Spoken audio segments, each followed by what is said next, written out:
My nightmare. He takes us. I think of my boyfriend. I think he'll come after us, but he'll save me and my son. But I fear what will happen before I feel broken again, like a slave again. Tied up in the front seat, my son asking 20 questions in the back seat, and the waves of fear every time I look to my left. He's taking it, say I fought this time. I survived this. Tied up, yes. Raped, not yet. He really had to rush after I found a way to call the cops.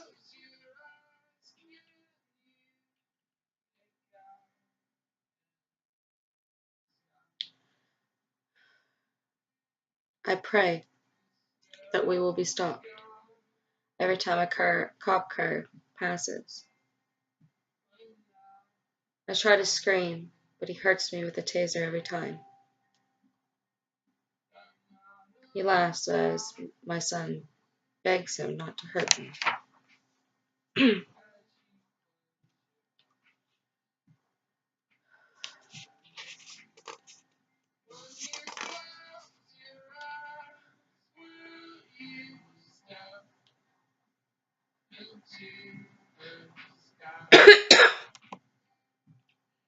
I plead for him to let my son go at a hospital, that he has nothing to do with this.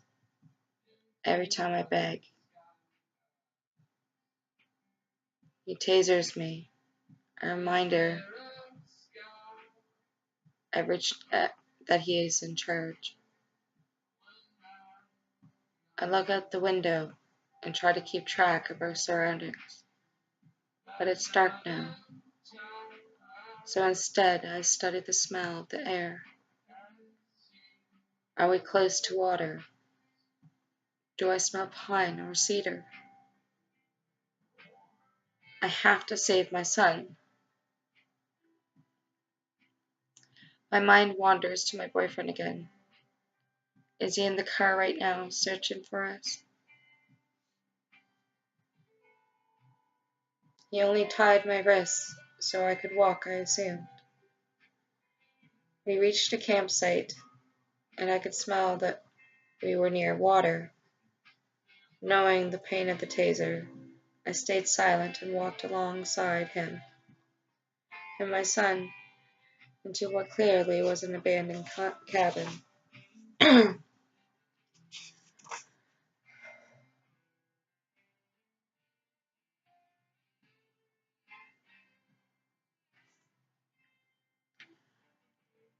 No one had been there for years except for him.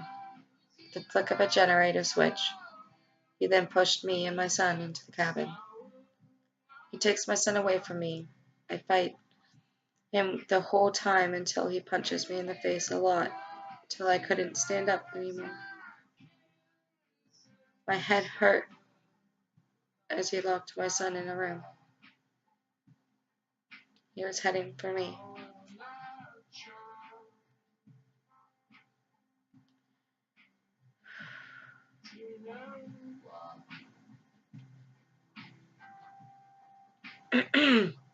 Then my brain took a step in a different direction. I work from home, so when he finds me, I'm on a call. So I call for help, and he knocks me out. When I come to, I'm in his car. And then back to the nightmare as it was before. He's coming towards me. I scream for help. He laughs. I'm bleeding. My head hurts. He lifts me up and ties me to a chair and puts the Eagles on the radio. Starts to cook in the kitchen.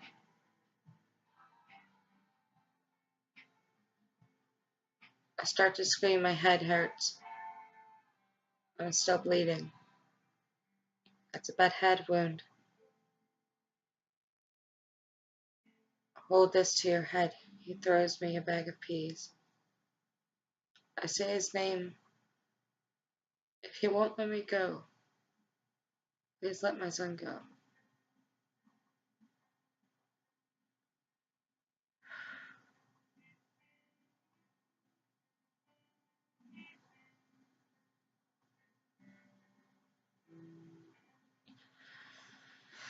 I can do this.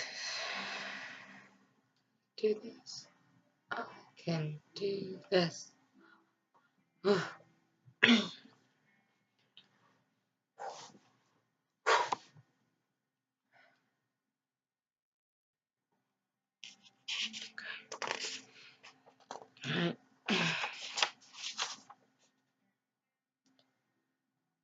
He says to me, shut the fuck up.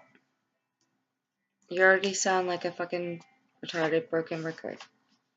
Shut the fuck up before I cut out your tongue. I start to beg him, and he says he's begging me to stop. But he's not letting me or my son go. His voice so austere like it was before.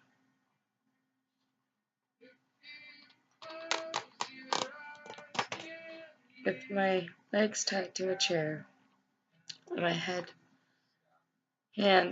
hands bound, I go silent in fear that he may actually do what he said that he would do. I listen to the tick-tock of the barely visible clock and try to keep track of time. As he cooks, he says, you couldn't just move on. And now we have to suffer for it. I hear the crackle of the oil on the stove, and he grabs a chair and sits with the back facing me and grabs a cigarette and lights it. I'm gonna puff. I don't answer. He takes the taser out of his jacket. I say sure, as meekly as I could. Ask me nicely.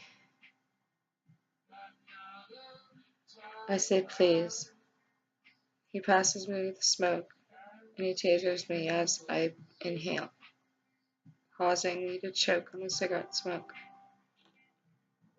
As I do, he burns me with the lit cigarette that I dropped. I cry in agony, and he returns to cooking.